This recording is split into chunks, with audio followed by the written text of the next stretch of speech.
There were so many fun things to see at IBC in Amsterdam, and I've already posted some interviews from the booths on this channel, but I wanted to share some more things I saw that I didn't get a chance to highlight in my interviews.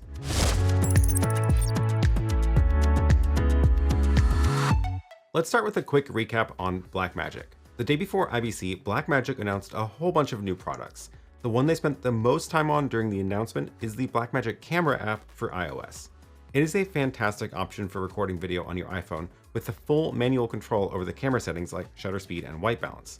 It can auto-upload footage to the Blackmagic cloud, and you can have that sync with DaVinci Resolve so you can create some really great remote capture workflows. One thing they didn't mention, which I discovered later after I downloaded it, is that the app has a clean HDMI out option, which means it is now probably my top recommendation for an app if you want to use your iPhone for live streaming with an ATEM Mini.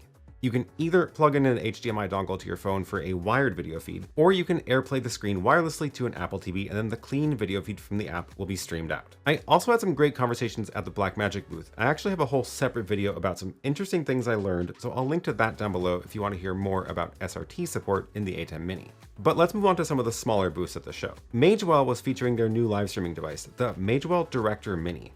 This is a tiny little box about the size of a 5-inch monitor, and it can really do an awful lot of things. It has 2 HDMI inputs, 2 USB ports, an SD card slot, and an Ethernet jack. It is a touchscreen live streaming switcher, so you can connect 2 HDMI sources and USB webcams and switch between them. So at first glance, it looks very similar to a YoloBox, and it is also actually an Android device, just like the YoloBox. But because it's Magewell and they have a lot of experience making streaming encoders and decoders, they packed a few interesting features into this that I didn't expect to see. For example, you can take 2 HDMI inputs, then go into the settings and configure 2 separate SRT encoders, where each one is streaming the individual HDMI source directly. So in that case, it's not acting as a switcher, it's acting as a 2-channel SRT encoder. But then, and here's where it gets interesting, you can then also configure it to pull an SRT feed into the device. So you could send your 2 cameras to a remote studio, mix the show there, and then send the program feed back to this device. And here's the best part. Just like the ProConvert and their other devices, the Director Mini has a web interface where you can configure everything remotely. You can even connect it to their Control Hub cloud software to have a truly remote controlled streaming box. I can already think of a ton of interesting setups you can do with this. I'm hoping I'll be able to get a demo unit here to dive in deeper on this channel, so subscribe so you don't miss that video when I post it. Okay, let's go through a few more booths quickly because otherwise this video is going to be like an hour long. OBSBOT had their new products on display. The Tiny 2 webcam is their latest AI PTZ webcam with USB out. It looks and feels really nice, and it's definitely a solid option. I actually borrowed this one to take on a bike ride around Amsterdam on Sunday night. I had clamped it to the handlebars and connected it to the YoloBox, live streaming the whole ride. It did a very good job of tracking my face even as I was turning the handlebars. The other cameras they had at the booth are the new Tail Air cameras. This is an auto-tracking PTZ camera with a built-in battery, and it has an HDMI port. That means you can connect it to video switchers instead of just computers. It also has NDI support, so you can use them wirelessly as well.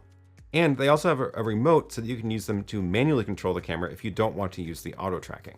And now onto the YoloLiv booth. YoloLiv had a couple of new products at their booth.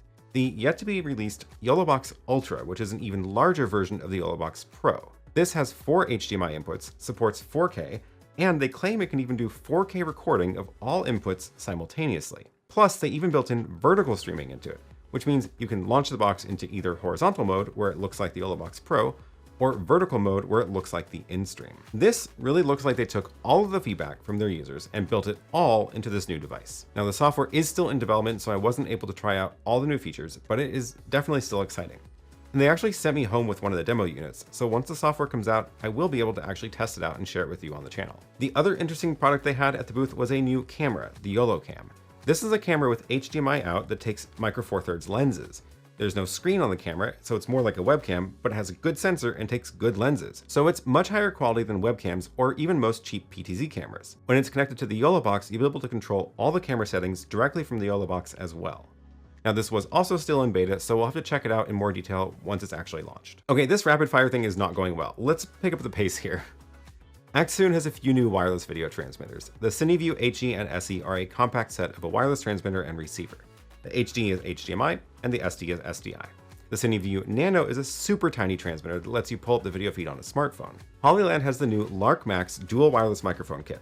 They actually sent me home with this, so I was already able to do a demo of it on a recent live stream, so I'll just link to that down below. Speaking of microphones, it seems like everyone is creating these 2-channel wireless microphone kits these days.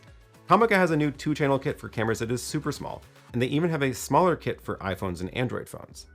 But one thing they had which actually surprised me is a 4-channel kit. 4 wireless transmitters paired to the same receiver. It can be really useful for a podcast setup. And they weren't the only ones with a 4-channel kit. At the 7 Rhymes booth, I saw another 4-channel wireless mic set. It looks like this one isn't actually released, but I'll try to find more about it later. Nitsy makes a ton of different little things for mounting cameras and other gear.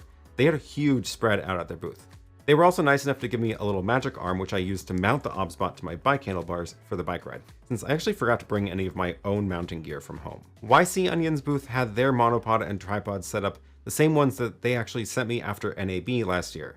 I was actually wandering around the show floor filming those interviews on their YC Onion monopod, and it was a really great option. SmallRig has a new 99 watt-hour V-mount battery. In addition to the V-mount, it has a D-tap interface, an 8V and 12V DC barrel jack, and USB-C and USB-A ports. They sent this one home with me to try out as well, so you'll see it on a future live stream here as well. Do you like clocks? Master Clock has a ton of different sizes and shapes of giant clocks and countdown timers.